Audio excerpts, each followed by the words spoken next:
Theodor Eicke fue uno de los generales más importantes de las Waffen-SS durante la Segunda Guerra Mundial. Siendo inspector y comandante de las SS Totenkopfverbände, fue uno de los responsables en desarrollar y reorganizar el sistema de campos de concentración en toda Alemania antes que iniciase la guerra.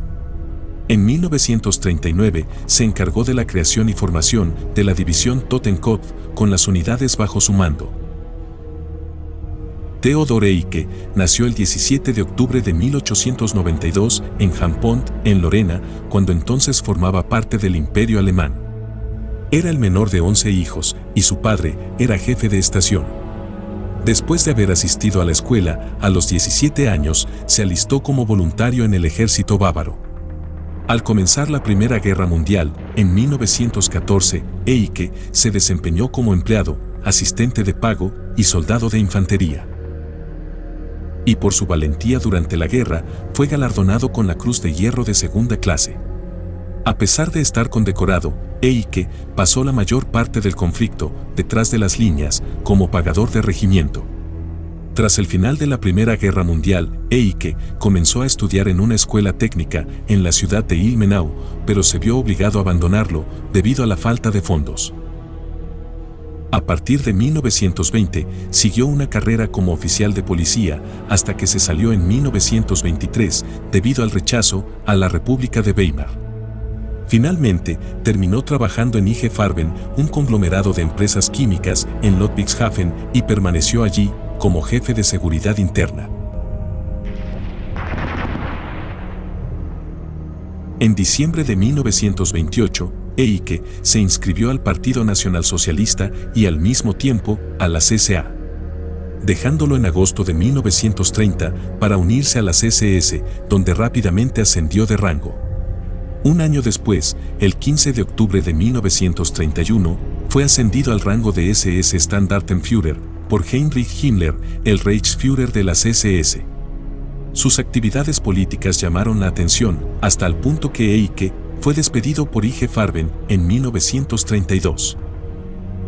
Fue descubierto de preparar atentados con bomba contra adversarios políticos bávaros, por lo que fue condenado en julio de 1932 a 2 años de prisión.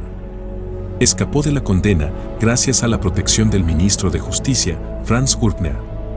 Con órdenes de Himmler, se refugió en Italia y le encargó ocuparse de un campo para fugitivos de las SS. El 21 de octubre de 1932, Eicke asciende a SS Oberführer en la Italia fascista de Mussolini. Una vez que Adolf Hitler llegó al poder, en marzo de 1933, Eicke retornó a Alemania. El 26 de junio del mismo año, Himmler nombró a Eicke comandante del campo de concentración de Dachau, después de que se presentaran denuncias y procesos penales contra el primer comandante del campo. El campo, creado algunos meses atrás, ya contaba aproximadamente con 2.000 detenidos.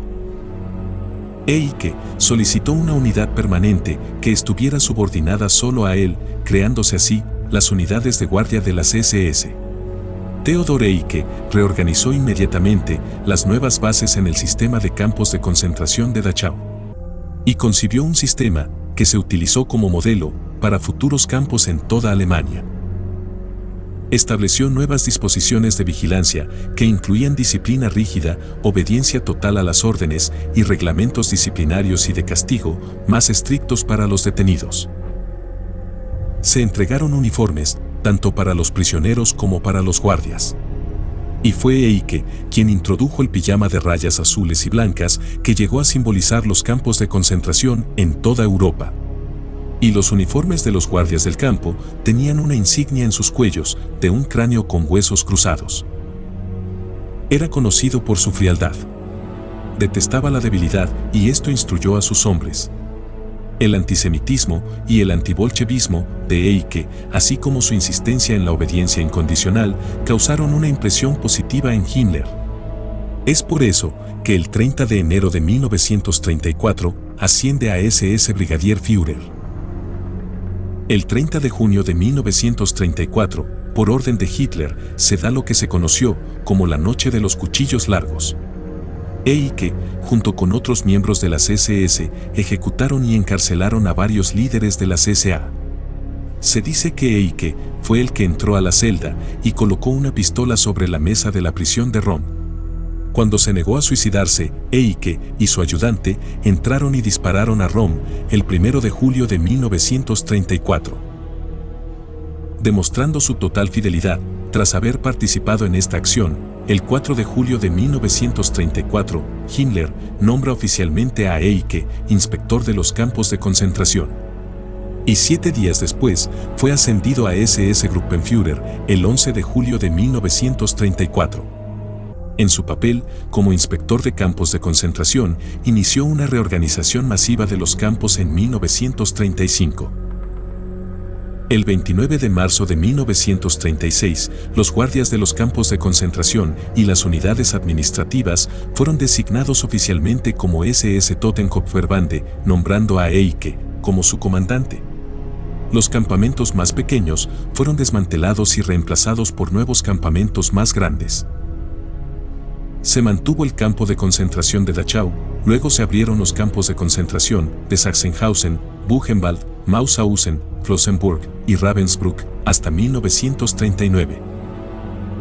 Toda la organización, administración y las normas de los campos dirigidos por las SS, tanto para guardias como para prisioneros, siguieron el modelo establecido en el campo de Dachau. El adoctrinamiento permanente y la brutalidad del propio Eike impidieron todo sentimiento de humanidad en los guardias.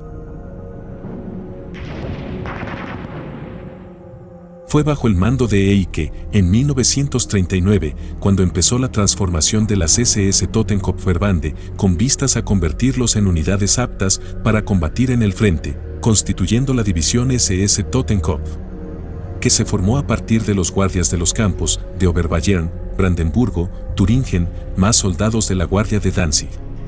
Desde que tomó el cargo, movilizó a todos sus contactos en las SS para asegurar un buen equipamiento a su división. El 14 de noviembre de 1939, capacitado para comandante de división, fue renombrado como SS-Gruppenführer y teniente general de las Waffen-SS. A partir de ese momento, Eike empezó una nueva carrera y no tuvo más responsabilidades en la organización de los campos de concentración.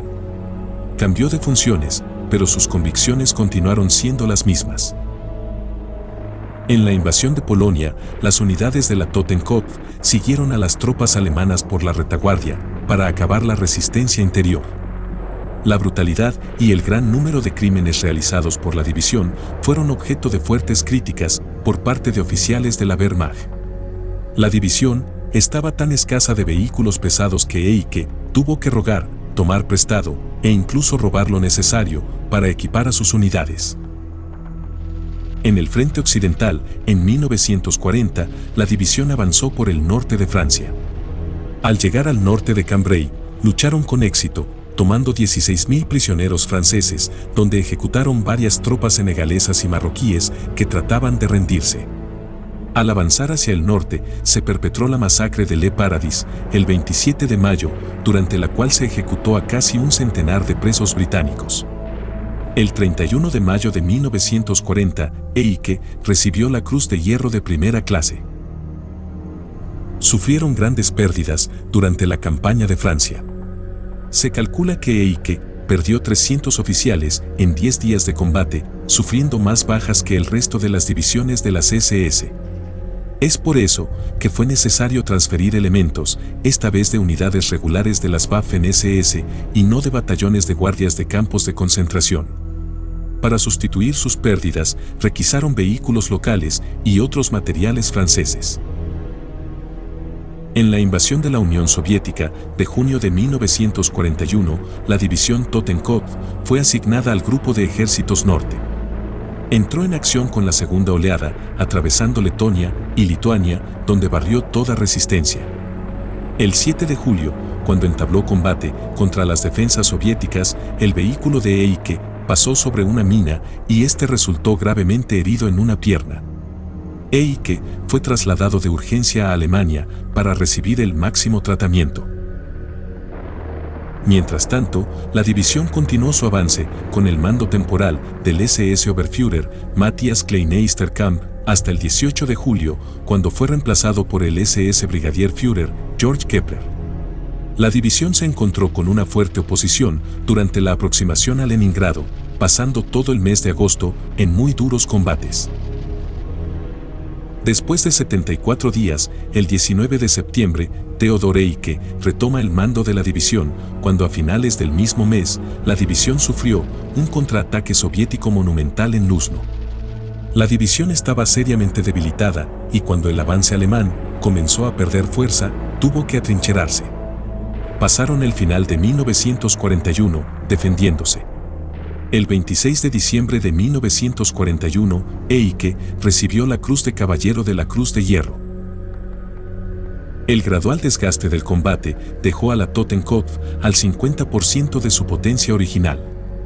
En enero de 1942, volvió a estar en peligro, cuando los soviéticos lanzaron un importante contraataque que aplastó a las unidades del ejército que la flanqueaban. La división se vio cercada, junto a varias unidades del ejército, en los alrededores de la ciudad de Demiansk. Los alemanes resistieron con tenacidad, a pesar de que el enemigo los superaba ampliamente en número. En abril, un ataque alemán logró establecer un corredor para rescatar a las tropas encerradas en la bolsa de Demiansk. Quedaron en la bolsa no más que 14.000 hombres, todos bajo el mando de Eicke. Después de romperse el cerco, el duro combate no disminuyó y en agosto, la Totenkopf solo disponía de 2.700 efectivos. De junio de 1941 a marzo de 1942, la división había perdido 13.000 hombres. Al lograr evacuar exitosamente a las tropas alemanas restantes, el 20 de abril de 1942, Theodor Eicke ascendió a SS Obergruppenführer y general de las Waffen-SS, otorgándose a la vez las hojas de roble para su Cruz de Caballero de la Cruz de Hierro. En noviembre de 1942 fue retirada y transferida a Francia para que pudiera descansar y reorganizarse. La tercera división Panzergrenadier Totenkopf volvió al frente oriental a principios de 1943 para unirse al recientemente constituido Primer Cuerpo Panzer SS. Y en febrero ya estaba comprometida en crudos combates junto con sus divisiones hermanas de las SS en la contraofensiva de la tercera batalla de Kharkov. El 26 de febrero de 1943, Eicke se enteró de que la unidad dirigida por el SS Sturmbannführer Karl Leiner estaba rodeada por el enemigo. Razón por la cual partió utilizando un avión ligero, Chrysler 156 Storch, para realizar un reconocimiento aéreo mientras buscaba la posición de Leiner. Poco después, el avión en el que viajaba fue derribado por fuego aéreo de las fuerzas terrestres soviéticas cerca de la aldea de Artilne, al norte de Lozova. La división Totenkopf quedó devastada por la noticia de la muerte de su líder. El lugar donde se estrelló el avión de Eicke estaba controlada por tropas soviéticas. Es por eso que los miembros de la división formaron voluntariamente un Kampfgruppe cuya tarea era encontrar el cuerpo de Eicke. En la mañana del 27 de febrero de 1943, el Kampfgruppe comenzó la búsqueda bajo el mando del SS Hauptsturmführer Lino Masarie. La artillería de la Totenkopf bombardeó el área alrededor para proteger al Kampfgruppe del ataque enemigo. Finalmente, cuando encontraron el cuerpo de Eicke, no lejos de los escombros, resultó que le habían robado los zapatos, así como algunas de sus insignias y medallas.